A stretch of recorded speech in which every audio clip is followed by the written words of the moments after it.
the other thing is, too, it's all negotiable. It always has been negotiable. If they didn't want to pay the buyer's agent commission, they should have said to their realtor, no, I'm not going to pay that.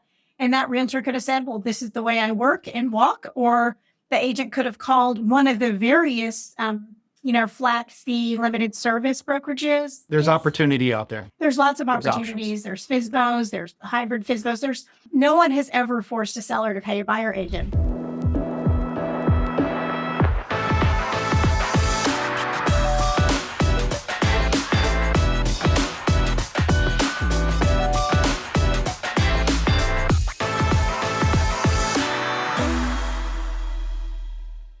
How's it going, everyone? Welcome back to another episode of the Sean and Matt Show. My name is Matt, that is Sean, and welcome to our show. Sean, in today's episode, we're going to get an update on the buyer-broker commission lawsuit.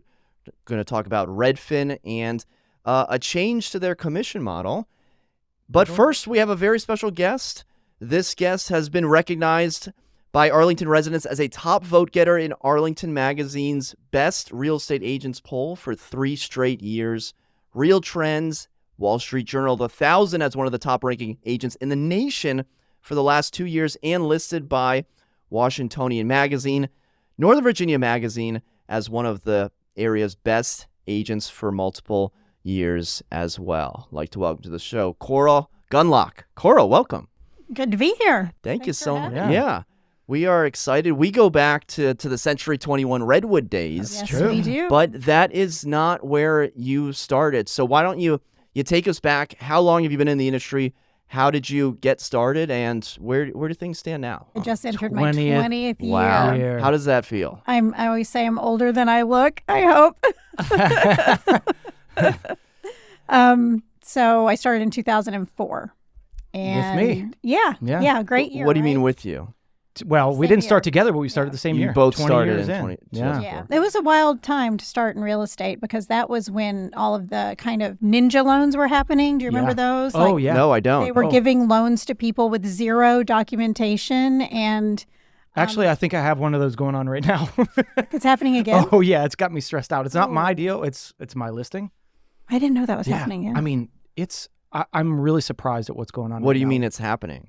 I have a deal that's supposed to close, and I'm getting the fact that first he might need to delay closing, and I'm like, well, why? And he's like, well, it happens all the time. I'm like, no, it doesn't. Like, what's going on? And then they switched from owner-occupied to an investor loan, and now it's like, oh, he needs more money because it's a higher qualification. You have to put more down. So now he doesn't have the money, but he has another place closing. This was like non-contingent deal. And now it's either going to be delayed or will it close? And I was super surprised. I had never heard of this local lender before, and it's happening. How did you find out it was no documentation loan? It's not a no doc. It's just one of those things that it typically, in our area, we're upfront about things. I don't have deals fall out on financing. We're doing our due diligence. Yeah. We're using good lenders locally, and this one is just dumbfounding me, and I'll tell you how. I'll let you know how it ends up. It's supposed to close next week, so fingers crossed. We'll see. Yes, please. Yeah. Jeez. So 2004. 2004. Sorry about weird time. I was learning things, and I was learning that loans were being given to people who had absolutely no income. And I remember I started at Weichert, and how I started was my realtor was at Weichert, Carol McEwen. And I called her and I said, will you mentor me? And she said, sure. She had been a school teacher and she'd kind of mentored me when we were buying the house. I could tell she would be a good mentor. And she did. So that's where I started. And I remember talking to the in-house lender there. And he was talking about these loans where, oh, yeah, if they have good credit, we just give them whatever they want, whatever dollar amount they want. And I was like, this isn't going to end well. And of course it didn't. So anyway, I stayed there for a little while. I really did not intend to become some big realtor. I was just going to kind of do it part-time, one of those. Make your own schedule. Yeah, make my own schedule, be a mom, flexible. And then I realized quickly that it's a momentum-based business and you can't really do that. So I moved to a couple different places, but I was at Fall Properties early in my career, and that was kind of like working on a team. And I think that is really part of why I did so well so fast, is because being on a team, really, you learn so much and you're given great opportunities from your team. Are they still around, Fall Properties? No. Okay. Was that part of Weikert, or was that a separate? No, that was okay, separate. That was separate Yeah, real Fault estate? Properties was actually in the Williamsburg Shopping Center, which is really close to where I live, and I'd always seen them around. And I actually ran into Michelle Sagatov at a continuing education at NVAR. We didn't know each other, and we sat by each other. And she was like, "You should come talk to Fault Properties." And I'm like, "I would love to. It's right by my house." And then I went there. Going there. Cool. How long were you there? I was there for about 3 years. So Weikert first. Weikert, another place, Fault Properties, McInerney, Century 21 Redwood. Wow, you've made your rounds. I have. I know a lot about a lot of brokerages. Yeah. And then after Century 21, Compass. And Yeah. how long have you been with Compass for? 6 years. 6 Wow. years. Is that your Finally, longest like, stint? stuck around. Yeah. Because I don't see you as a brokerage hopper. I don't see you as Yeah. one of these people that just goes to different brokerages. But I guess if you've been in the industry for 20 years, it'll probably be with a couple different brokerages. Yeah. I mean, I feel like I was just trying to find a place that felt like the right fit. And it's Yeah. easy. I mean, it's not easy to move. It is hard to move, but It's super hard to move. it I is mean, hard to move. It is hard to move, but you can do it. And it's something that I don't know, I just felt compelled to do every time. It was a better opportunity. So you've been with Compass for 6 years. What would you say is the best thing about being with Compass or working with the agents in the Compass office? I really love honestly, how big we've gotten. You kind of run into Compass people everywhere, and that's a benefit. You can kind of, you're looking through comps and you're looking for help, and you can find a Compass agent who sold something in almost every neighborhood, and that's really nice. I do love our tech platform. It's good. Yeah. I like when I see the Compass name, I'm like, okay, this agent probably knows what they're doing. Yeah. Like they're probably a pretty good agent. I know they were invite only for a while. Are they still invite only, or are they still like that, or have they kind of opened it up a little honestly. bit more? Yeah, I don't think they know. opened it up a little bit. I mean, a couple of years back, they were invite only, and that is why you get good agents on that side. I mean, I say invite only, but like, isn't every brokerage Everything Yeah, is invite yeah. only? Yeah. I mean, they used to have certain production requirements. I think that's and what they've I'm. eased up on those. Okay. Yeah. Okay. Yeah. I'm not an expert on their recruiting practices. Okay. And are you mostly on the listing side, buyer side, or how does It's that? What's the pretty breakdown? even. Yeah, Pretty even. it ends up being a little more buyer every year, but it's pretty 50-50. Yeah. That's what most people are saying. Sean, are you 50-50? What are you? I typically am like probably 60-40 listing to buyer, but this year I think I'm listing heavy. I would probably say I'm like 75-25 this year. So it's changed a lot. And that's honestly, thankfully it happened this year because that's what's kept me busy. The buyer side has gotten so much harder. There's so much shrunk a less lot. inventory. So if you've got the listings, you're going to be busy. And it depends on what you're listing, right? So, I mean, typically most of my listings are in Arlington or inside the Beltway.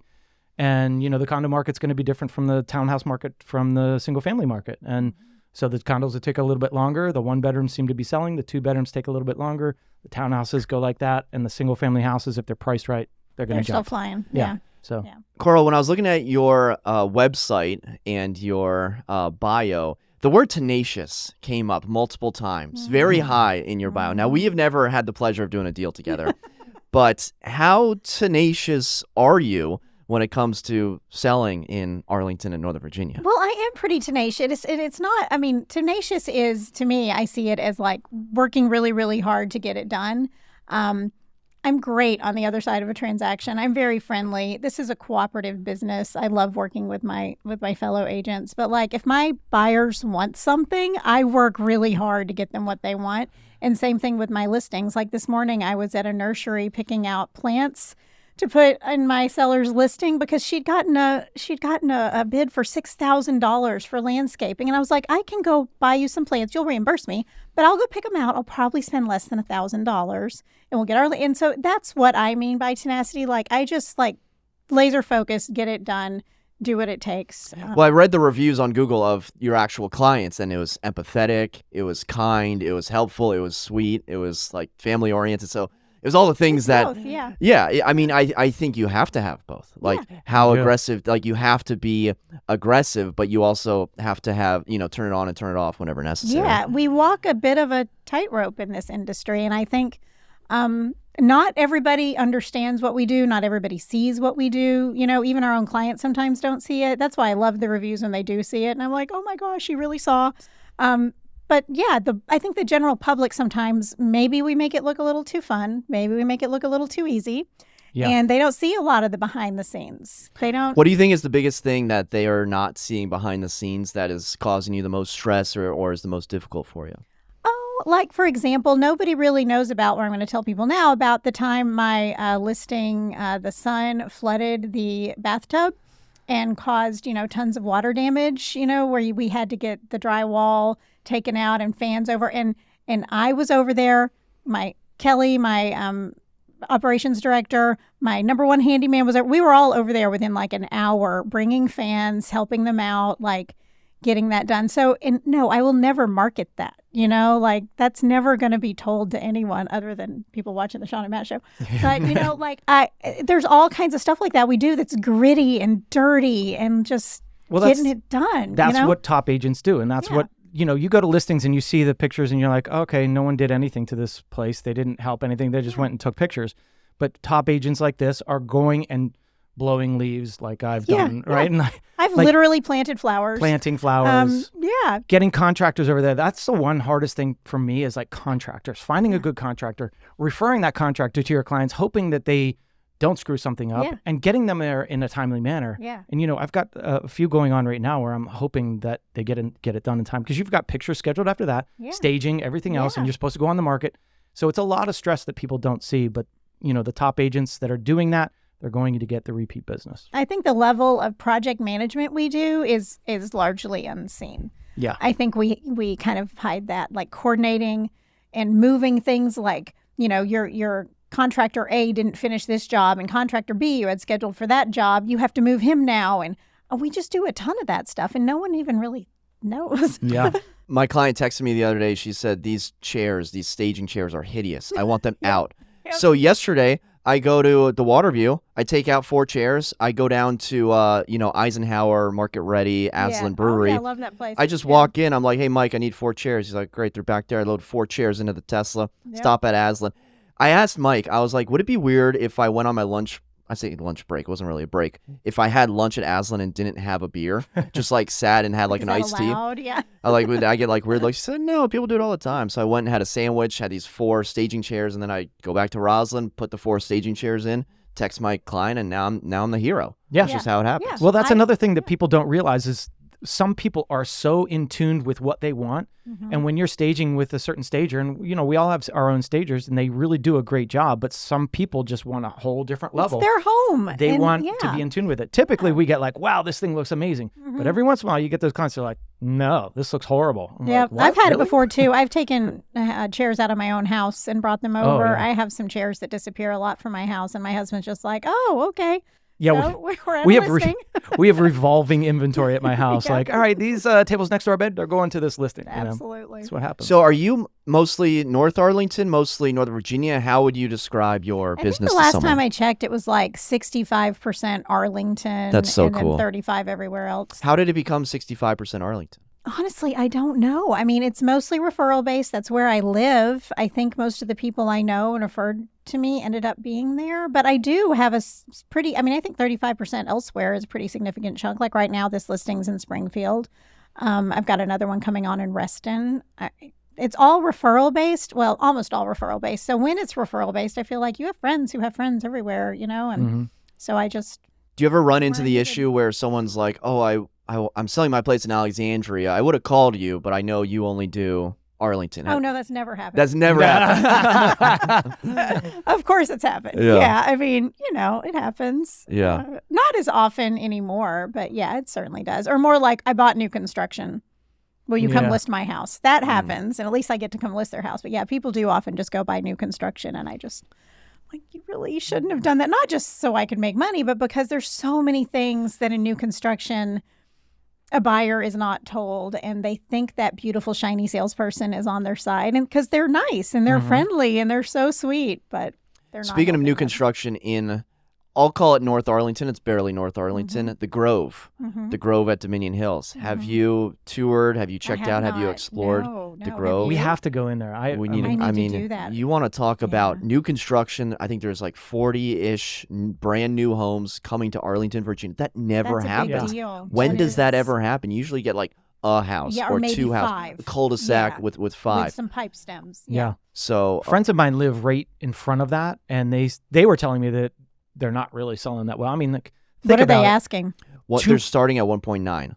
Yeah, but 1.9 fully and fully change. done, probably like 2.4. You know, that's a a lot. high dollar It's a lot. property right there. At these rates, yeah. Yeah, at these rates. I mean, Yeah. I looked at my house and I'm like, if I did my mortgage right now, it would be astronomical. It's Yeah. crazy. Yeah. So, yeah, it's got to be harder to sell those things, especially when you have so many to sell, right? And they're building them pretty quickly. So, anyways. Yeah, There I'll was have to a go check that out. There's a Washington Reminder. Post article on it. It wasn't an advertisement, but it was like whatever. What do you call an article / advertisement where you just combine them? Where it's like, all right, we know it's advertorial. yes. Yeah. It was like okay, you probably didn't get paid for it, but someone convinced you to write a very popular piece. Went straight to the comments. Oh, it was an absolute dumpster fire in the comment section of never read the Washington Post. comments.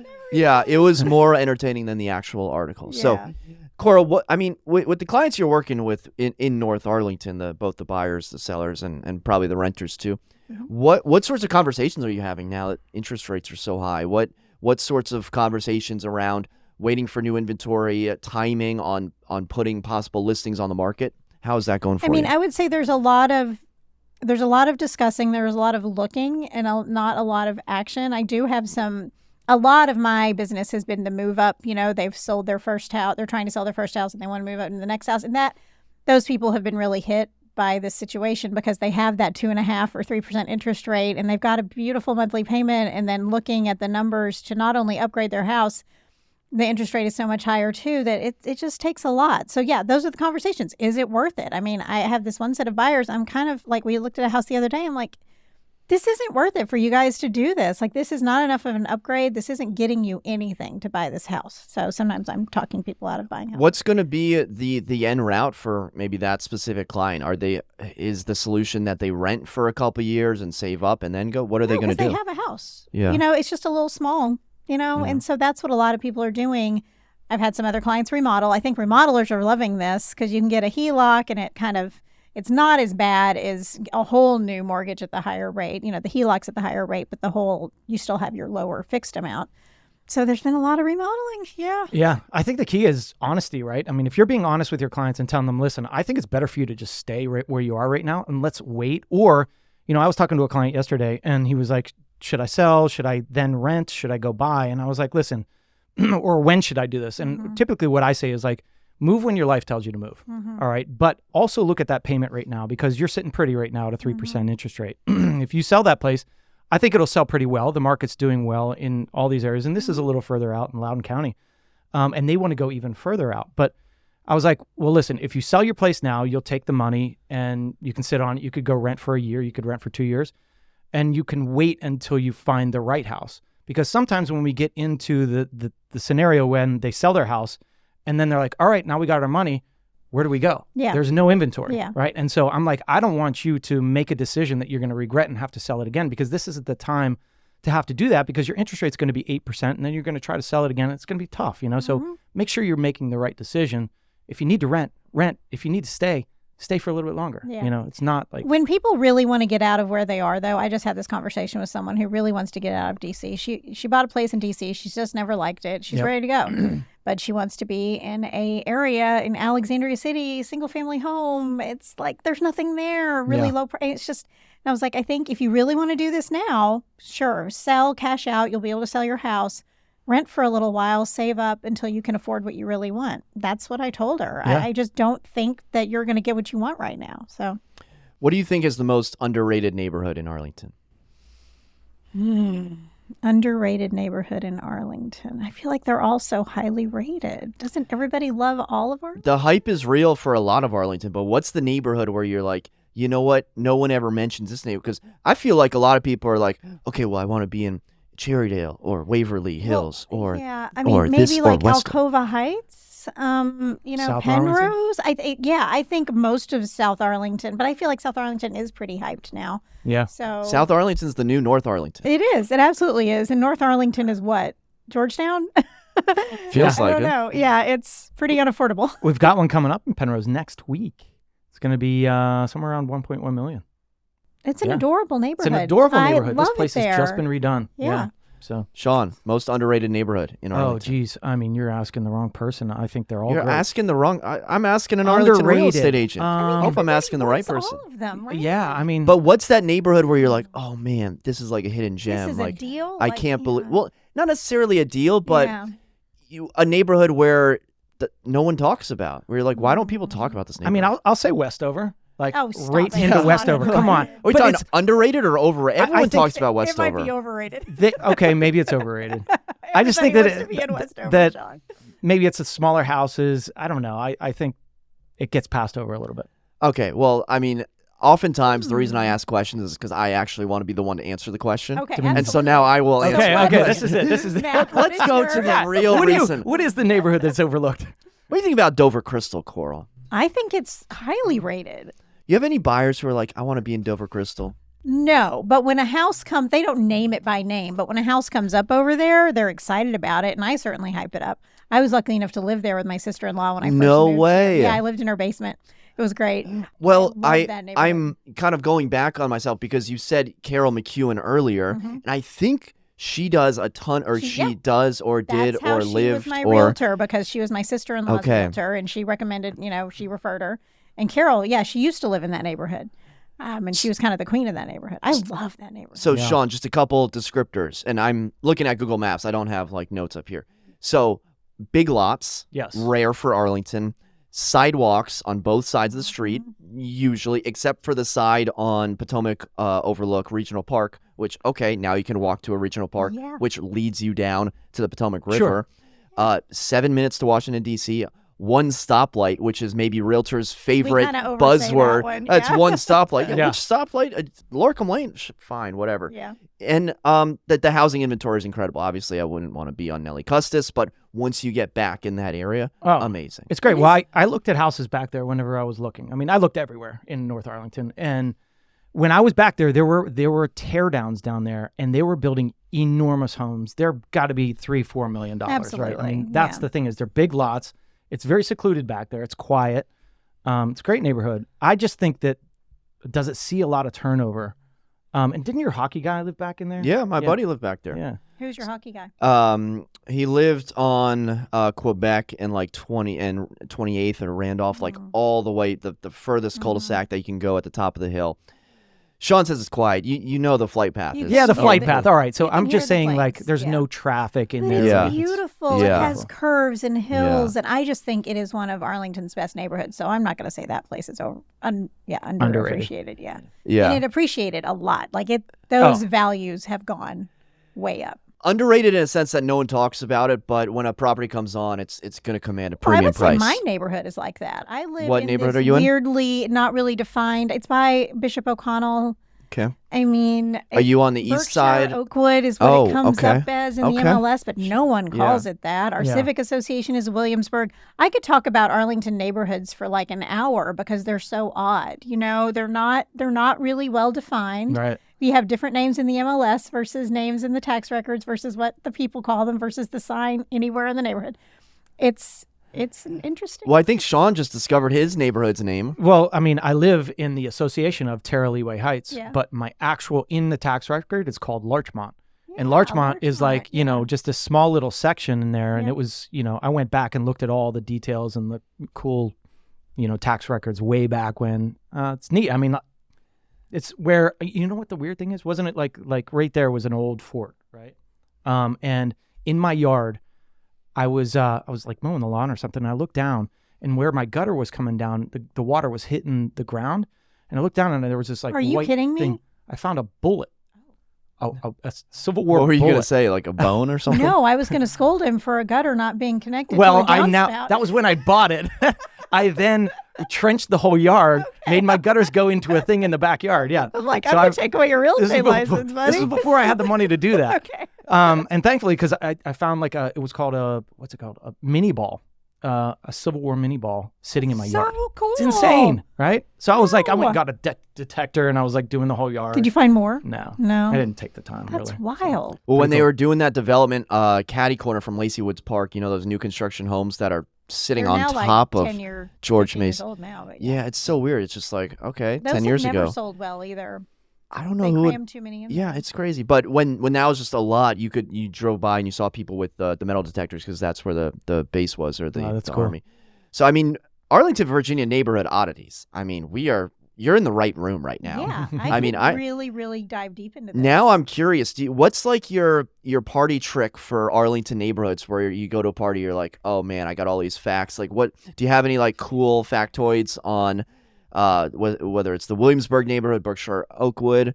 Tell me some Arlington. Like, so my fun fact, my party trick is how many avenues are in Arlington? Oh, I don't know any of this stuff. Oh, come on. Oh no, I Matt don't. researches this. He's done videos on all this stuff. Research. I lived Yeah. Avenue. Data. I will say, How many avenues? Avenues. Not that many. I would say, There's not many. I don't know, 0? No, there are some avenues. Coral, name one. Ave. Can you name an avenue? 21st Avenue, maybe. That's one. In like in Westover. That's one. There's 21st, 21st, Street, 22nd over road, by Parkhurst. avenue, where all they next to each other. Yeah. Well, that is something that I learned from Carol back in the day when I first moved to Arlington, is the alphabet, the way they go, and also just how confusing it can be. Like saying you live on, Quebec Street, you could be over by me in Berkshire Oakwood, or you could be in Westover, or you could be all the way east in Crystal. So it's a very confusing. That's the crazy thing about it is like one road will divide it, it'll dead end, and then it'll start up over here, and they'll start up over there. Yeah. It's crazy. It's hard to figure it all out. And to think I started without Google. Right. You We had a too. map. Right, We we had had maps. We're like, maps. oh, remember you had to put that like ADC Yeah, map code yeah, in? those It was map like, codes. oh my God, are you serious? Yeah, but I had like a map in my car, but I did get a TomTom pretty early. Do you remember TomTom? I remember the first Yeah. navigation thing I got. It was really, it was crazy. It was amazing because I'm not good with the directions. Drop a comment down below and guess how many avenues you think are in Arlington, because we have 2 guesses up. Well, I was wrong. I know there's at least one now. Can you see the comments while you're going? No, but we'll keep going. So let's move on. We have the lawsuit that's going on, the buyer broker lawsuit. Week 1 of Sitzer Burnett's is in the books. It's now week 2. By the time people are watching this, it'll probably be week 3. Coral, I mean, what are your thoughts on the buyer broker in general? Essentially, the selling broker paying for both sides, and where do you see this lawsuit heading and the future of the buyer broker agreement? I'm not sure what's going to happen with the lawsuit. I would hope that that defendants would be pointing out the fact that all these sellers had contracts that they should have read and they knew what they were doing. I don't really understand agreeing to do something, and whether or not these agents also verbally explain the contracts, I'm not sure. Obviously, we all know our contracts are very legalese and they're very long, but I always explain them in layman's terms for my clients, and I know good agents do. But even So- if they don't, you are signing a contract, and you should signing a read the contract. Yeah, and so I guess I can understand the premise that a seller doesn't like having to pay a buyer agent if that buyer agent then goes and sticks it to him and like gives him a low price and all of that. However, you don't have to sell your house with those terms if you don't like those terms, So I do sort of, it all comes down to adhering to a contract you sign and understanding that you've made a contract. And you've made a decision to sell your house and take that contract. Right, and the other thing is too, it's all negotiable. It always has been negotiable. If they didn't want to pay the buyer's agent commission, they should have said to their realtor, no, I'm not going to pay that. And that realtor could have said, well, this is the way I work and walk. Or the agent could have called one of the various, flat fee limited service brokerages that, has, there's opportunity out there. There's lots of opportunities. There's FSBOs, there's hybrid FSBOs. No one has ever forced a seller to pay a buyer agent, but that's what this lawsuit claims. So it's interesting to me that we got this far. Yeah, the 2 sticking points for the is it prosecutors? The 2 sticking points for Plaintiff.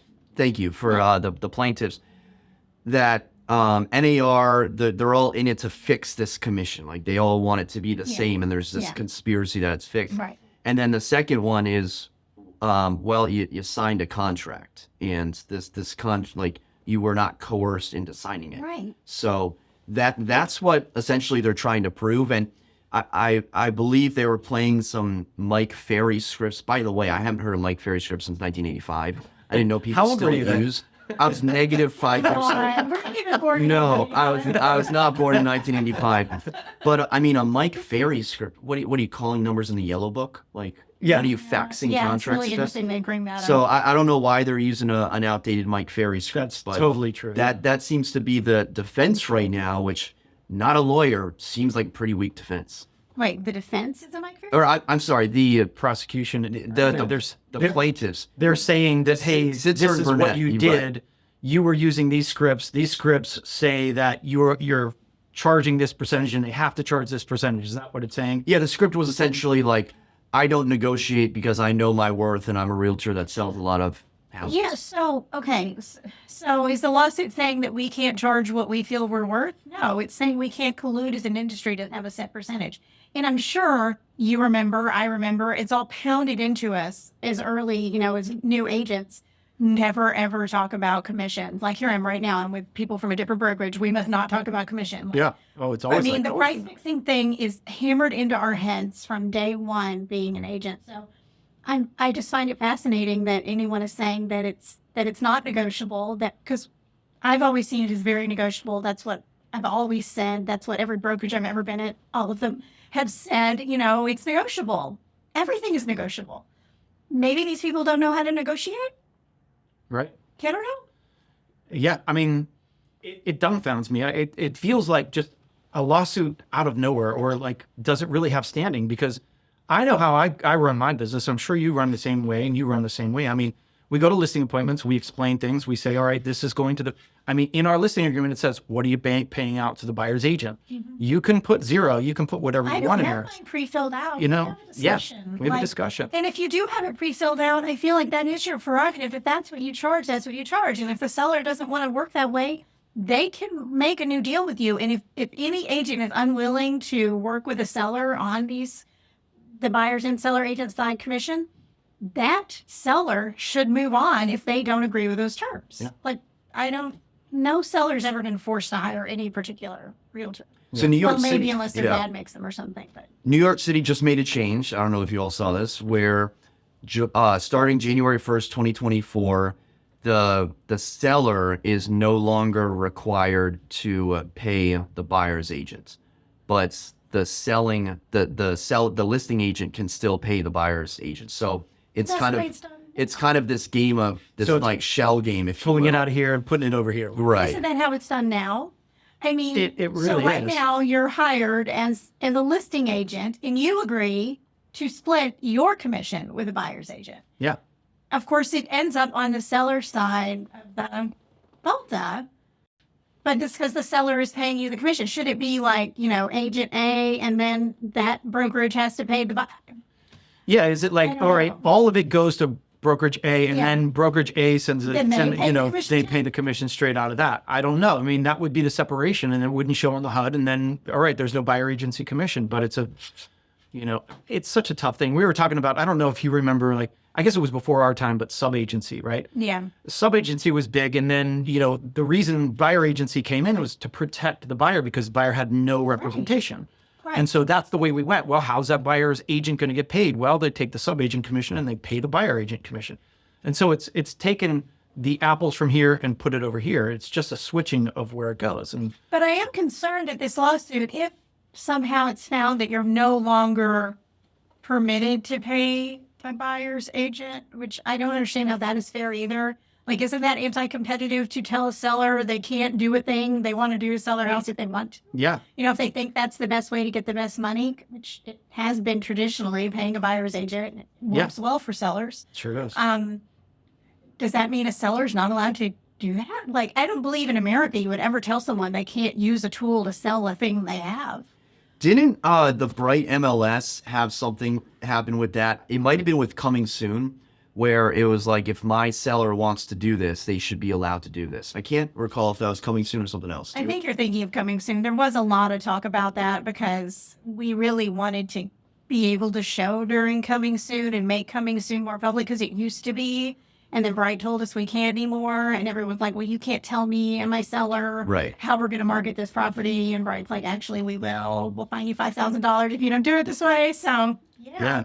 So I mean, I do guess you you could- think we're going to get to a time in maybe in 5 years, 10 years, 1 year where the seller's not going to pay a buyer's agent, where it's going to be like a 0% buyer broker? I think it could dwindle down to that. I don't think it's going to drop to zero tomorrow, but I think that it's already getting dwindled down. I'm seeing the buyer's agent co-op less and less. They've been going down the 20 years I've been doing this, and I am seeing some low numbers in there. And the thing is, that like maybe in this lawsuit, they're saying they always use the old number of 6%, right? Yeah. And like we all know that we don't see that often, Yeah. right? I mean, so like you have to be fair to the industry to say, well, it's not all 6%, and we're not colluding to make it 6% or 5% or whatever it is. The reality It's- is that it's not. Right. And the thing is, we're all independent agents, right? We are independent contractors. We work for a brokerage, but that brokerage, I mean, that brokerage doesn't tell me what to do and how I need to negotiate my commission structure. It doesn't at all. I've never had a brokerage tell me something. Yeah. When I turn in a listing agreement, I've had some strange agreements, and I've had customized agreements. I've had, if I sell at this price, it'll be this percentage, and that price, that percentage. I mean, Get creative, right? yes. That's the thing. That's what we can It's do. okay to be creative. And I appreciate when a seller's like, okay, I will incentivize you to get my list price. I'll pay you, whatever commission you want. And then if you don't get my list price, I'll pay you less. I'm like, that's cool. So anyway, I've never, ever had a brokerage go, oh no, you need to get this. I just think a lot of this is made up. And yeah, there's bad actors in every industry, and there's evidence, I'm sure, of stuff like that horrible, course. like fairy conversation or script or whatever that was. Speaking It of- was quite embarrassing. Yeah, speaking of independent contractors, I don't know if you saw this story where I think it was a renter in New York City called all the top real estate agents. Like basically she went down a list of Wall Street Journal or something and called them and said, hey, I'm Section 8 and I want to work with you. And then I think she like left voicemails or texts and no one got back to her or something. So then she filed a lawsuit against all of those brokerages claiming discrimination.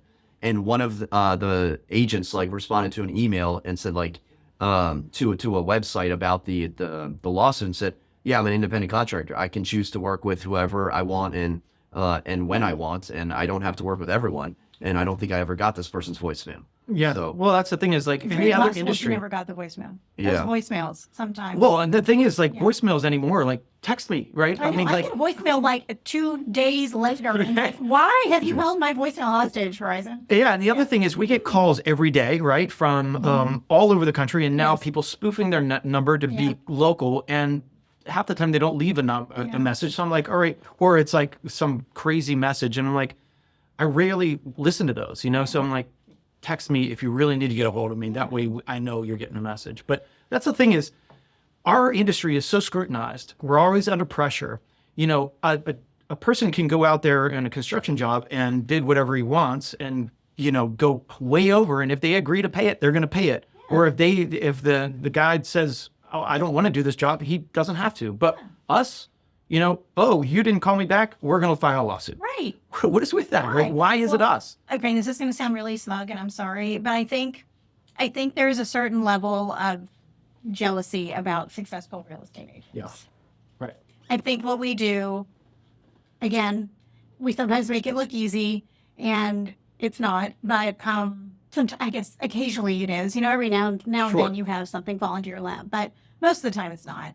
And what we do is highly skilled and highly nuanced. It's very much threading a needle, and people don't understand it. And I think they're envious of it, honestly, and they want to destroy it. Yeah, they're envious of it. And the thing is my job easy? No, it's not. But have I made it easier because I've been doing it for 20 years? Of course. Absolutely. We know what to expect. We know what to do in certain situations. We know how to negotiate. We know what's coming up. We know bad lenders. We know good lenders. We know all of this stuff. So, to say, and the thing is, people don't realize how much work goes into this every day.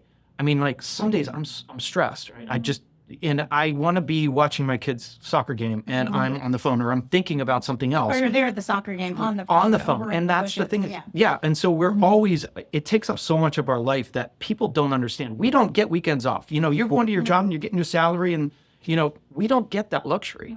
And, you know, if you We want don't to get do this, healthcare. try it out for a little bit, because everybody that does it, they're like, wow, this is tough. Patricia was saying that the other day. She's like, I've done every type of job. She's like, I have to say real estate is the toughest thing I've done. It is tough. And I think if you're good at it, it's like a special set of skills that some of us have. And, you know, it's that kind of being firm, but being friendly. Being a fiduciary is complicated. I think a lot of people don't understand it. Like a commission-based salesperson who's also a fiduciary, it is a little bit contradictory. And I think people don't understand it. But yeah, sometimes we will not make a sale because it's for our client's best interest.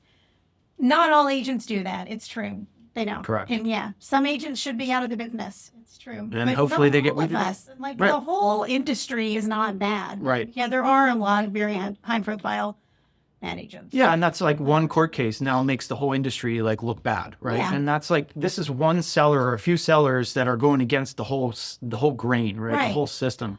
And Like it- personally, have you ever had a seller complain about paying the buyer's co-op? No. I've never had it happen. that's it. And Ever. that's what's crazy about this. Ever. Like, And I actually just had a very difficult sale where we sold for a good chunk under asking. The listing backed to a giant substation and the WMATA like storage. It backed to a lot of stuff. West Falls Church Idlewood. It was in Falls Church. started above 2, Yeah. closed for 1.65. 165 with a $26,000. That's so Someone's done their research. But anyway, like, yeah, the $26,000 subsidy maybe would have annoyed that seller after they already reduced 1,000,000 times. But they were just so happy to get that house sold. You know, they didn't care. They were like, it's fine. We understand we have a house that's stacking to something that's made it hard to sell. We started at 2.2 and they understood they were just they needed to do it. So I've never had a seller be angry about that. So it's just really curious to me that it's happening. Yeah. Well, speaking of commissions, Redfin is changing their commission model for agents in LA and San Francisco. Redfin, of course, uses salaried agents, and now the new pilot program aims to recruit and retain top talent with higher bonuses. So, Coral, you had mentioned that we don't get health care. Well, Redfin agents will still be classified as full-time W-2 employees with traditional benefits and have access to the company's technology support programs and leads. The program known as Redfin Max starts January 1st. Agents in LA and San Francisco will earn competitive splits as high as 75%, according to the company, and no longer receive a salary. Now, the thing about Redfin agents is, you know, it's a quantity business. So whether they do like 50 deals or 100 deals, you know, they're making a salary. And so they're doing all these deals, but they're only making a certain amount. Now, I mean, people use Redfin all the time, whether it's the app or the agent, and now they have the option or the ability to make allegedly a lot more money. You know, with whether you think 75% is a good split or not, but you can now allegedly make a lot more money. Coral, do you think this is this is obviously a recruiting tactic. Do you think the salary part was a barrier that caused agents to maybe turn away from Redfin? And now Redfin is saying, hey, listen, we're also commission-based, but the difference is we can give you healthcare. We can put you on W-2. We can have more benefits for you. And by the way, we have a ginormous platform where we can give you all these leads. Do you think that's going to attract agents to Redfin? It should. I mean, if they can get over their massive quantity model where they require their agents to do an enormous number of transactions, that I know they burn through agents. At least I've known some agents who have burned out there because you do so many transactions. And yes, you have a lot of help. You know, you have like 5 people working on every client or whatever they have, showing agents. A lot of CC'd on the Yeah, email. a lot of CCs on the email. But there's still a lot you're dealing with at any given time to make like maybe $100,000. I don't know. Like, I think they work really, really hard for the amount of money they've been making so far. So I hope it works. I mean, I do respect a lot about Redfin. I wish they had never had the rebate model. I think that was not really healthy. I know they're kind of getting away from that. Well, they're getting away from it because it's not profitable and they're losing a lot of money. And the only reason that they're doing this, I mean, they're not doing this because a couple agents in LA asked for it. I mean, they're doing this because it's not profitable to run a discount brokerage. I mean, Redfin has proven it. They're not profitable. Purple Bricks has proven it. There's many other brokerages that have come in, dipped their toes, and come out. Now, the thing about profitability is like, who cares? Like, is Compass profitable? Maybe they are, maybe they're not. But I don't think any agent cares if Compass is profitable because they're going to do great things with Compass. Compass has a positive reputation. And whether or not they're profitable doesn't really matter. Yeah, it honestly doesn't matter. I mean, that's something for I guess, heavy investors to care about. But, I mean, as long as they're providing the services the agents need, I don't think, I mean, but as far as Redfin goes, I mean, I think they probably needed to change something because they were losing agents. I mean, it sounds like that's what happened. They're losing agents. They're losing money. The thing is, right now, well, like we always say, good markets float all boats. They float all brokerages, right? But once we see how things have slimmed down, like this year, like last year, we're not seeing the turnover. Redfin does a lot of business. You're right. They're in that turnover model, right? Yeah. They need a lot to sustain themselves because They they're need high volume. and they're paying salaries, right? They're paying salaries to these agents. And if these agents aren't producing because there's nothing to produce, they have to change up that system. And so I think that's why they're experimenting with it in the first place is because, all right, listen, yes, how do we sustain our agents? We have to make it a commission-based model because there is a lot of work. You have to understand that when we're working, if you paid us a salary, it's just like any salary job. You go into a job and you're like, all right, what am I doing today? I feel like I'll just surf the internet. We can't do that. We cannot do that. As an agent, you're on all the time and you have to answer. And if you're not answering the phone or answering an email when you need to be, you're not making any money. You're not going to make money. You're not making any money. No one's going to refer you. No one's going to rate you a good review. That's what we rely on. So when Redfin is saying, all right, well, we're just going to pay a salary, but now there's nothing selling.